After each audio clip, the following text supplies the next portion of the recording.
Party, मेरे भाई और बहनों, हमारी भारतीय जनता पार्टी की सोच सदैव रही है कि पहला राष्ट्र सोच, पहला राष्ट्र हित, उसके बाद दल।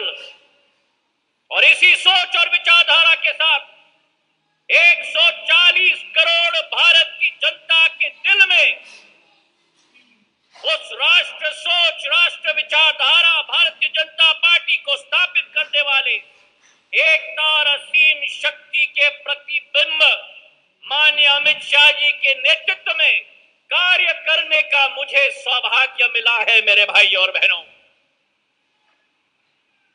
और ऐसा इतिहास जो इस देश में 68 सालों आजादी के 68 सालों में जो इतिहास नहीं रचा गया, वो आज के दिवस में सरदार पटेल जी के बाद अगर कोई लोह पुरुष गृह मंत्री के रूप में भारत में आज कायम है तो अमित शाह जी के रूप में कायम है, मेरे भाई और बहनों।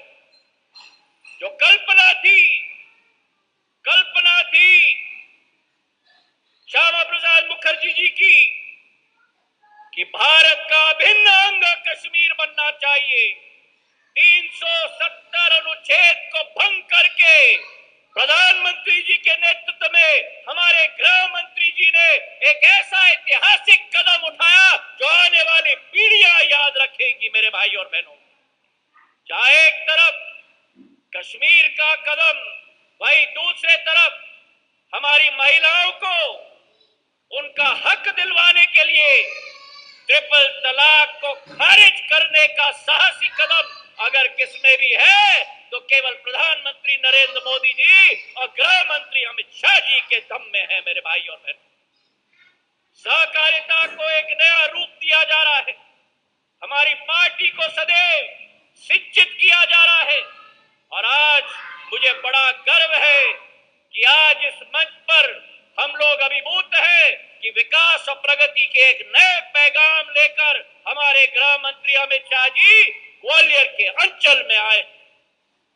पुरानी एक कहावत है कि असंभव शब्द का प्रयोग केवल कायर ही करते हैं। बहादुर लोग और बुद्धिमान लोग अपना मार्ग स्वयं प्रशस्त करते हैं। और यही हाल हुआ था वो 18 महीनों में जब कांग्रेस की सरकार थी। उस समय ग्वालियर चंबल संभाग को अकेले छोड़ा गया था। विकास और प्रगति के लिए असंभव सदैव कहा गया था। और आज अगर असलियत हुई है तो ग्वालियर चंबल संभाग में असंभव को संभव करने का कार्य राष्ट्र की भाजपा की सरकार और प्रदेश की भाजपा सरकार ने दोनों मिलकर कराया है, मेरे भाई और बहनों। आज जो स्थिति उत्पन्न हुई है प्रधानमंत्री जी के नेतृत्व में, जेपी नड्डा जी के नेतृत्व में, अमित शाह जी के नेतृत्व में एक नए भारत का नया स्वरूप बन रहा है। और उस भारत में एक नया मध्य प्रदेश का स्वरूप बन रहा है।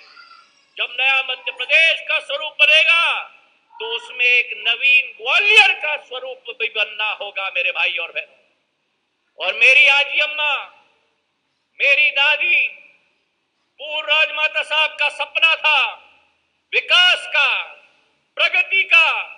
और विकास और प्रगति के साथ भारतीय जनता पार्टी को एक शिशु के रूप में उसका पालन पोषण मेरी आजी अम्मा ने किया था।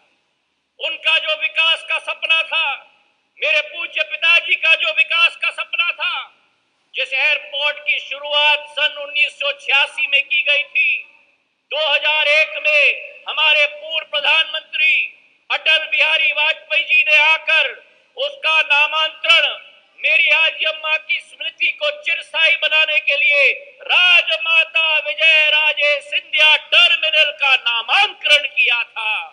आज उसी टर्मिनल का एक भव्य रूप, एक नवीन टर्मिनल की स्थापना के लिए हमारे देश के गृह मंत्री अमित शाह जी हमारे समक्ष उपलब्ध है, मेरे भाई और बहनों। आज ये कल्पना जो हमने की थी, एक आधुनिकता की कल्पना की थी, और थोड़ा सा ये टर्मिनल के बारे में बताना चाहता हूं। जो वर्तमान का टर्मिनल केवल 25 एकड़ में है। मैं धन्यवाद अर्पित करना चाहता हूं मुख्यमंत्री जी को, कृषि मंत्री नरेंद्र सिंह जी को। वर्तमान का टर्मिनल, नया टर्मिनल 180 एकड़ में स्थापित होगा, 8 गुना ज्यादा बड़ा होगा। जो वर्तमान का टर्मिनल केवल 30,000 स्क्वायर फुट का है, आधुनिक बनने वाला टर्मिनल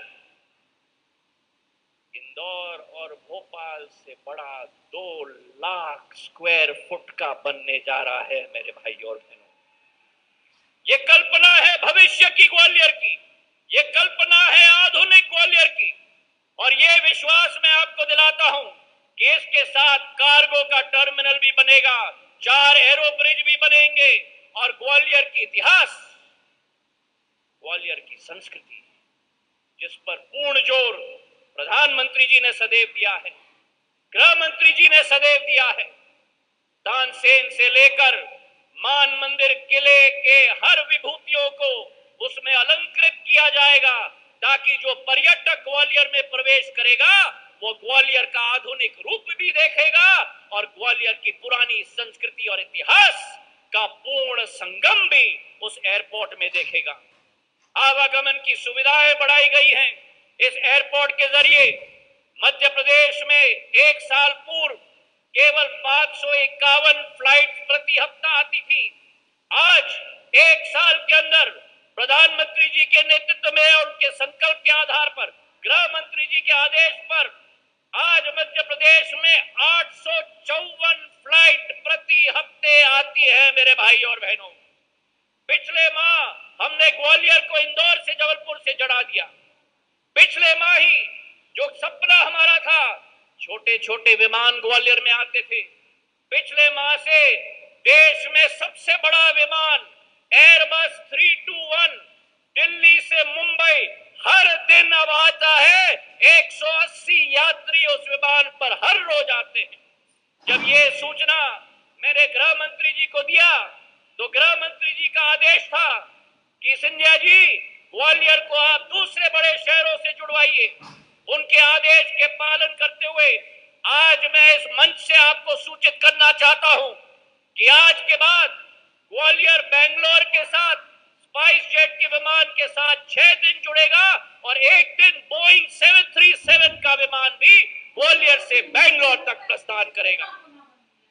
और केवल ये नहीं, देश की आर्थिक राजधानी मुंबई के साथ ग्वालियर से मुंबई की फ्लाइट हफ्ते में 4 दिन एयरबस 321 विमान 180 की संख्या के साथ 4 दिन हफ्ते में रोज चलेगी। ये विश्वास 15 नवंबर से ये सूचना हम लोग आपको देना चाहते हैं।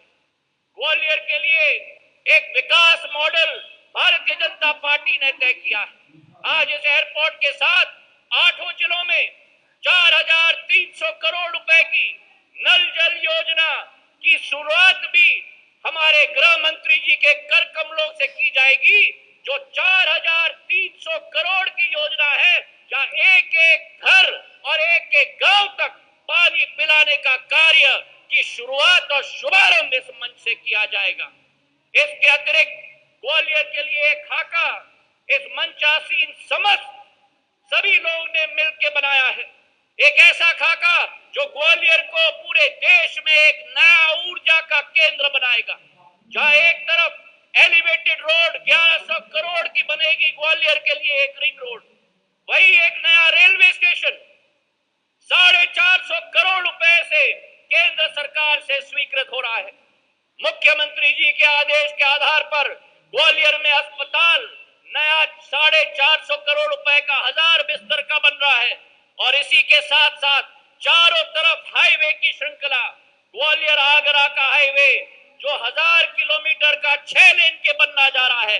पश्चिमी बाईपास दूसरे तरफ रायरू से घाटी गांव 2000 करोड़ की, और अटल एक्सप्रेसवे जो भिंड से लेकर कोटा तक जोड़ेगी। ये नया मार्ग है मेरे भाई और बहनों, ग्वालियर की विकास और प्रगति का ये विश्वास मैं आपको दिलाता हूं। आज गृह मंत्री जी हमारे समक्ष में हैं। ये संभव नहीं हो सकता कि गृह मंत्री जी अगर ग्वालियर आए और मैं उनके समक्ष निवेदन पूर्वक एक मांग न रखूं ग्वालियर में काउंटर मैग्नेट सिटी के रूप में दिल्ली के लिए मेरा आपसे विनम्र पूर्वक निवेदन है कि सीमा सुरक्षा बल ने या करीब करीब 152 करोड़ रुपए की निवेश करने का निर्णय लिया है। मेरा निवेदन है कि इस बटालियन का मुख्यालय ग्वालियर में स्थापित हो, ताकि इस क्षेत्र का जो नौजवान है, जो भारत माता के लिए अपना जान देता है, उसकी स्थापना भी ग्वालियर के साड़ा क्षेत्र में स्थापित हो। और उसी के साथ साथ ITBP, Indo Tibetan border police की श्रृंखला भी या हमारे क्षेत्र में स्थापित हो, एक सपोर्ट वेपन ट्रेनिंग सेंटर, जिसके आधार पर हमारे क्षेत्र के 2,500 से 3,000 नौजवानों को प्रशिक्षण मिलेगा, वो भी हमारे ग्वालियर के साड़ा में स्थापित हो। ये विनम्र पूर्वक 2 निवेदन है। तो आज ग्वालियर की इस नई गाथा में हम सब शामिल हो, विकास की श्रृंखला में हम सब शामिल हो। तानसेन की रागों के सुसज्जित ग्वालियर के साथ विकास की एक नई मॉडल की शुरुआत भी होगी। अंत में 3 पंक्तियों से मैं अपना भाषण समाप्त करता हूं कि दिल में जोश वही लाता है, दिल में जोश वही लाना है, ग्वालियर का गौरव बढ़ाना है। दिल में जोश वही लाना है, ग्वालियर का गौरव बढ़ाना है। फितरतन आंधियां बुझाएंगी, फितरतन आंधियां बुझाएंगी, आदतन हमको दिया जलाना है, आदतन हमको दिया जलाना है। अरे वो सितारों की बात करते हैं, अरे वो तो सितारों की बात करते हैं, हमको तो आसमान को उतार लेके आना है। धन्यवाद। जय हिंद। भारत माता की